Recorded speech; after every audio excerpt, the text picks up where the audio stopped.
Well, no, don't start like that. 2. Don't start like that. Welcome to the Revlutn Podcast.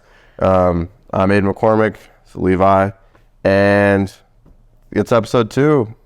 We're kind of getting... Dude, I can introduce myself. No. My name's Levi Scrivner. You don't get to. I have Todd, so I hold the power. Okay.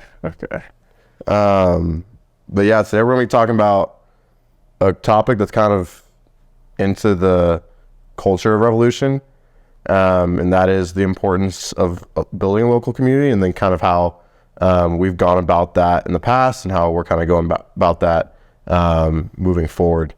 Levi, if you want to kind of talk about how you've kind of tied Revlutn to the local Northern Colorado area. How we kind of grew the local community kind of started kind of by accident. We actually got invited to an event at Crunch Fitness when they first started here in local Fort Collins.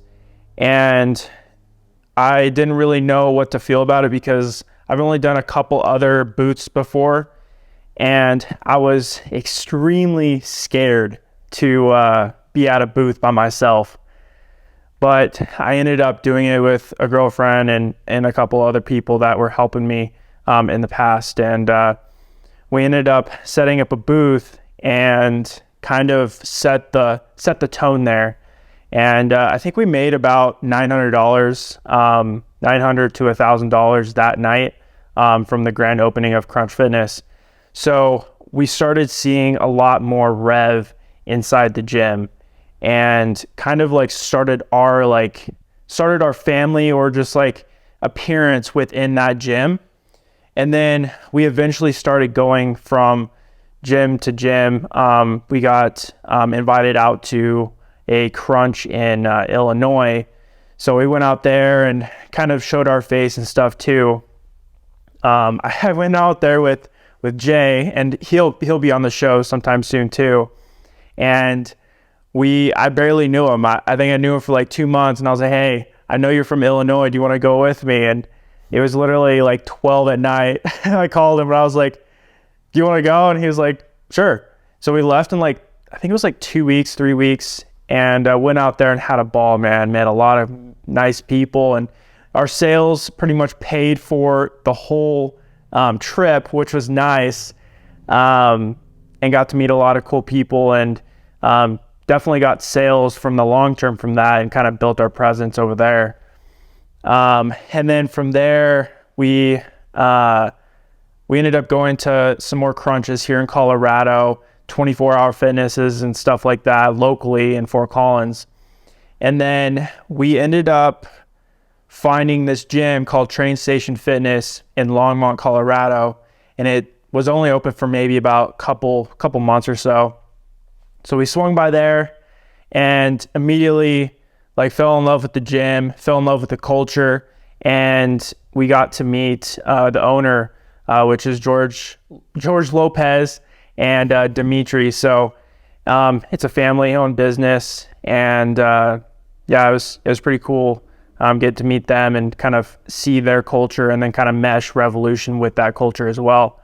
So we ended up doing a lot of conversations and stuff like that, and ended up partnering with them to get Revlutn inside there. So yeah, we started that culture too. But I guess one of the cool things that we do to kind of build culture as well is have our meetups. We haven't done one in probably about, I'd say half a year or so, or longer. We did a little tiny one in fall. True. We've done a couple small ones, but the first one that we ever did, I think we had 4 or 5 people. Yeah. And then me. Yeah, we can count on our hands how many people were there. But it was awesome to kind of see that though. It's tiny. And then from there we ended up getting another one at Crunch. And we had over, I think, 40 people. Yeah, there was a lot of people at that one. And then we ended up doing some deadlift, a deadlift powerlifting meet. And we had, there was a lot of people there for that one as well. Probably 60 to 80. Yeah, probably 60 to 80 people. So we did the powerlifting meet there at Crunch Fitness, and we didn't tell any staff or anyone that we were about to do this. And we just rolled in with freaking 50 to 80 people. I don't know how much it was. There's so many people there, and we had custom shirts made and everything.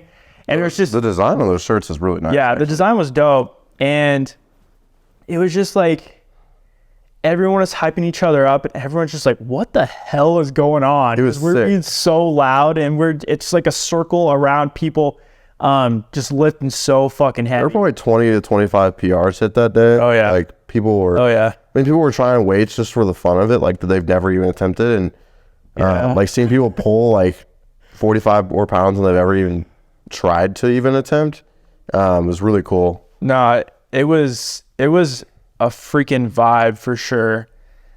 And so like we do those kind of events to kind of build culture. We want to continue to do these kind of things to build more community here locally in Fort Collins, because this is really going to set the tone to where we can start, migrating towards other cities, around us, and then hit Denver as well. So that's kind of like what we're going to continue to do. Yeah, I mean, I think hopefully we can try and get a meetup of some sorts, hopefully in the next month or two. Mm-hmm. We have a couple weekends planned out, like that we can't really do anything with currently, just with other obligations. But yeah, I mean, I think we want to do one. It'd be cool to do one down at train station. I think, we've been blessed with a kind of, in a sense, home gym with Crunch that has been very welcoming to us. They invite us to all the events. They they let us, we didn't tell them that we were doing the powerlifting meet, and yet they still accepted it with open arms, which has been nice. And I think something that we've been extremely lucky with, want to keep building with. And it's also, I think, we've kind of, you and Ray especially, have kind of ingrained it into how we design our clothes. It was the statement collection that had at least, how many shirts had Fort Collins ties to them? Probably three. Yeah. 3 of them. I mean, the EST for sure. I mean, it has, running down, it says Fort Collins, Colorado, has the coordinates, has the zip code, all of that. Also, all of our wristbands. So every time people order, we throw in free wristbands, and they have our coordinates on there with Revlutn on there, and then also Be the Outcast, just to kind of show a little bit where we're coming from, and kind of tie it all together, because we want it to be community based. Yeah, I kind of talked about this last episode, but I think it just gives meaning to the shirt too, because it's right. I mean, for me, it's I'm not originally from here, but Fort Collins has kind of become my home, and being able to wear a shirt that is, the coordinates of the town are there. Mm-hmm. It's been almost all of the labor for it has been put in Fort Collins. It was sold here, shipped to me here, whatever. But and I get to, it's a local business, I guess, to support, but it's also for the town that I've grown a ton in. It's become my new home, and I get to rep that in a sense. So it adds something to it. It's otherwise it's just a khaki shirt that I'm wearing to the gym that I'm going to take off in 20 minutes. Yeah. So I think it's, when you're looking to build a brand, especially clothing or something of those sorts, it's the local culture, especially as a startup, is huge.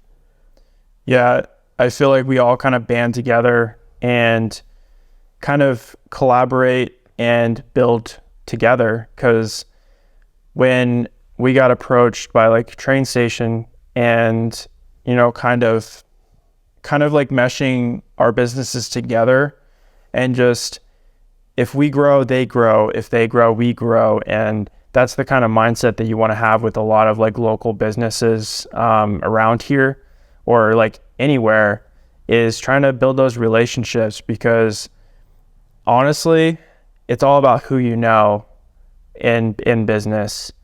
And who knows you. And who knows you, yeah. I don't know where I would be without the people around me, and the people that I know, or the people that know someone that knows how to do something. it just all ties together, and we build off of each other, because at the end of the day, you can't do anything alone. You have to do things with other people. And, you know, honestly, you wouldn't want to do it alone anyway. Right. It's a lot more fun with a lot of people. I mean, I think that's the only way we've gotten to where we are is using, I mean, it takes an army, and we know that. And, but everything we're like trying to do as in growing our business, we know it's going to take an army to do that as well. But like every drop we've had in the last year has required like a lot of manual labor that, like, you know, it takes, I mean, the statement collection, we had 10 people in here packing orders, like, or packaging all the clothing. And then the next day there was 5 of us fulfilling orders. I mean, it's like, there's a whole list of names that we could run through of people who in the last 2 years have just like volunteered their time to like help something local grow. Yeah. And it takes an army to build an empire. So that's one of the things that like I think about too, is the people that help me, I want to give back. I want to help as much as possible, and I want to invest into their dreams as well. So if they're investing, they take the time to help me out. I want to give back. I want to give back to that as well. Like once we're at like a steady stage in business where I can start giving people opportunities to grow as individuals or in business as well. So got to give back to the community as much as possible. Yeah, and I think it gives back to the community, it grows, but also like it gives people a sense of direction too, a sense of like, all right, like there is something to be achieved here. Like, and the idea of like starting a fitness company, being a fitness influencer, it's like everyone who steps into a gym for a couple months wants to do it, right? Like has that idea, but not many people actually take like the necessary steps and take the necessary risk to get there.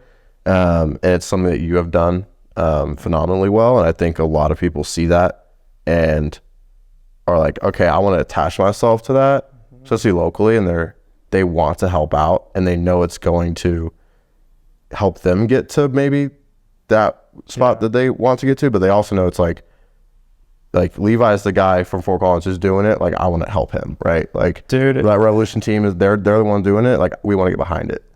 Dude, it's wild the amount of DMs that I get with people asking me like, dude, like what the hell? Like how are you doing this? And it just comes down to consistency and just doing it.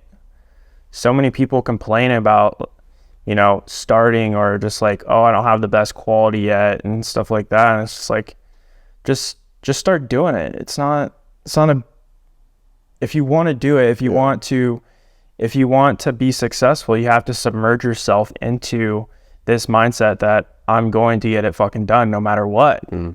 And that's what I tell people, man. It's, you gotta fucking want it. You gotta want it so fucking bad that you're gonna do anything in your power to get it done. Part of like getting it done and taking the necessary steps to that is like knowing when to ask for help. And if you have that local community to lean on, you've built that up, like you have the people that you can trust to ask for help too. Well, and also too, it's like pick your strengths. Yeah. Like so many people are trying to juggle so many things, which like when you do start a business, that's one of the things that you have to do, is you have to take on many roles. But if you're not good at Photoshop, or if you're not good at, you know, doing certain things, hire someone to do those things. Hire someone to become your creator, or hire someone to take video or pictures for you or whatever. And, you know, find the things that you are really good at and hone in on those skills. I was lucky enough to already be in the field of videography and photography where I honed in on my skills and just like continue to do it to where I feel like I'm pretty damn good at it. And I could tell a really good story when it comes to visuals, and those are my strengths. And on top of that, designing and stuff like that. So literally my whole like career kind of like meshed together, and it was like perfect for me. But sometimes it's not for some people. Sometimes you're not creative, but you want to get into the space. It's just find your strengths, then find other people in your team that have strengths that you need, and then kind of like work together, or, you know, figure out a way to collaborate. Yeah. I mean, I think we got, in a sense, lucky, but Very lucky. like literally November of 2021,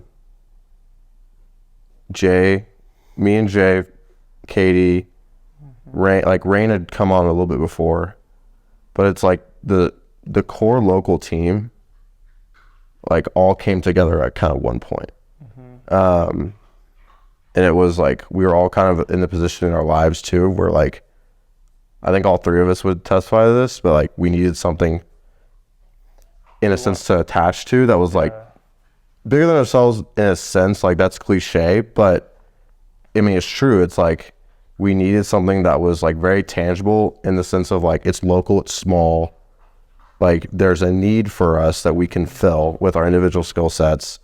And there's like, I mean, there's still stuff we have to learn, and like there's still a lot of holes that need to be filled, and we stumbled through that a lot. But I guess for me, when it comes to Revlutn, like being on the outside, if I just look at the company and I'm like, all right, like this is something that I want to be a part of, and that's why so many people apply for our ambassador program. Is like people want to be a part of something. They want to grow with something, and because they're getting told no by Nike, they're getting told no by Gymshark and so many other companies, that they see opportunity in a local brand, or they see like their idol, like local idol, doing something like crazy as like starting an activewear brand in a small ass city and trying to grow it huge. And they can come up to me anytime at the gym and say, what up? And you can even get a lift with me. I don't really care. And like, or you can get a lift in with like any of the team. Like we're so approachable, and that you're not going to get that anywhere else. Yeah. Because a lot of influencers are pretty shitty. They're super mean, or, you know, they just don't give off the right vibes and stuff like that. Like you could literally come up to me in the gym and say, hey, let's train next week. And I would be like, hell yeah, let's do it. Or like, let's get a video in, or like, can I film you? Can I take a photo? Like, dude, I'll do anything with you. Like if you give me love, I'll give you love back. So treat everyone equal. well, I think people also, I think they see like, oh, we post content. Like if we're in the gym, we must be only there for content. In reality, it's like, I mean, you film the most out of any of us, and how often do you film? Like what, twice, 3 times a week actually? You might point your camera out if like you need like something specific, but like, or you might be there to take photos for Nutra, but it's like while you're in your lift, like you're there as like Levi the gym rat, right? Like, and so it's not like, oh, he's out, he's doing his job, like I won't approach him. Like no, like we're like, and then maybe I get like there's times when I don't necessarily want to be approached, but like come up to any of us at the time, like we don't bite. Yeah, and it kind of goes back down to like, if you own a brand, or if you are like, you know, within a gym or something like that, like that's my office. So like we have to always be on our A game when it comes to saying the right things, being respectful, and helping people out if they need it. And we don't always do that, sadly, but you know, yes, we make mistakes and stuff like that, but like you have to be on your A game when you own a business or do any sort of thing like this, because one little thing could literally ruin your business. It could ruin your reputation. And that's why you have to surround yourself with people that actually see your vision and want you to grow. That could be good role models for the company as well. I think we've kind of covered most of the idea behind kind of the local community. Do you want to kind of hone in on, especially your like really early days, like 2019 kind of, like what having like close friends around you that were like modeling for you or doing whatever, like how that helped you? Yeah, so around 2019, I only had a couple people Honestly, it's just my friend Kyle and his now wife, Whitney. They would help me model my stuff. And honestly, that's the only people that I had helping me. So shout out to you guys. I appreciate the hell out of you guys for sticking with me. But that was pretty much the only really help that I had when it came to like modeling and stuff, besides like myself modeling. And that was definitely super crucial for me, just having like other faces on the brand, because you can't just do it yourself. You can't just have yourself be the rep for your own company. You have to have so many other people collaborating with you and helping you grow the brand. And that's why like influencer marketing is so amazing, is because you could reach, let's just say I reach 100 people individually. Well, Jeffrey might have, 10,000 followers and might know like a shit ton of people within his city. So it could be close to like 1,000 or 2,000 people that he could reach with your brand. So like, it's just like a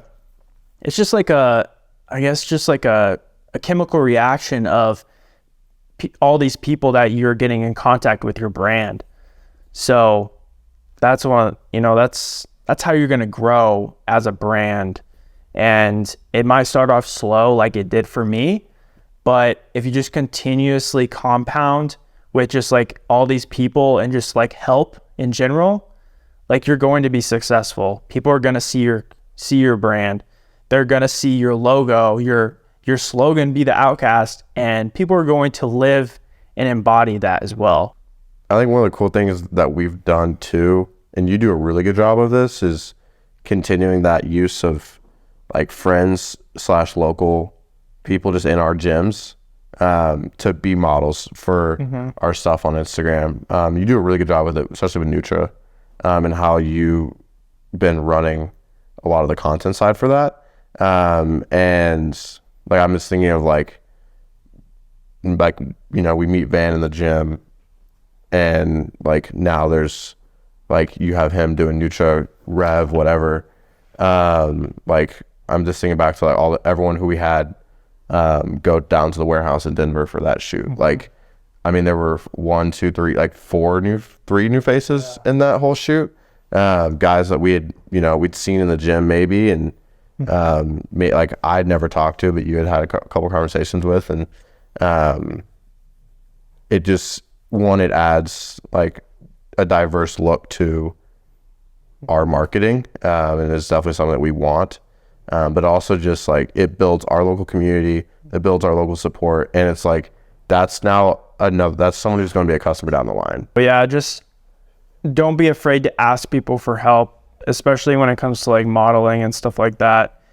I get a lot of people asking me to model for my company, and a lot of people I have to turn away because I have the core family that I want. I don't have to teach anyone how to model. I do get models contacting me too, but it's just more, I don't know. I just think like our core team and kind of the people that we tend to pick like are the dream customer for us in a sense. Like it's the gym rat, like it's the person who wants to go forward. All right, guys, that's the end of episode 2 of the Revlutn Podcast. We also want to do kind of like a little giveaway. So if you guys have been listening to the end here, just comment performance in the comments down below, and you can get a free pair of our red performance shorts that dropped not too long ago, and we can get those out to you as soon as possible. Honestly, it's a massive steal. Massive steal. I mean, these are the best performance shorts I've ever worn. Yeah, if you want to show off the wheels in the gym, these are the shorts that you want to be wearing. So yeah, if you're like an athlete and you got to be training or something, best shorts for them. Exactly. Best shorts for practice, best shorts for whatever. Like if you're a runner, like perfect. I mean, yeah, you're perfect in the rain too. So like, or snow, great for any sweat wicking. Yeah. But thank you guys so much for watching, and make sure that you guys subscribe to the YouTube channel and tune in to our Apple Podcast and Spotify. Go follow the socials as well. Revlutn Podcast on Instagram and TikTok. See you guys in the next episode. Peace.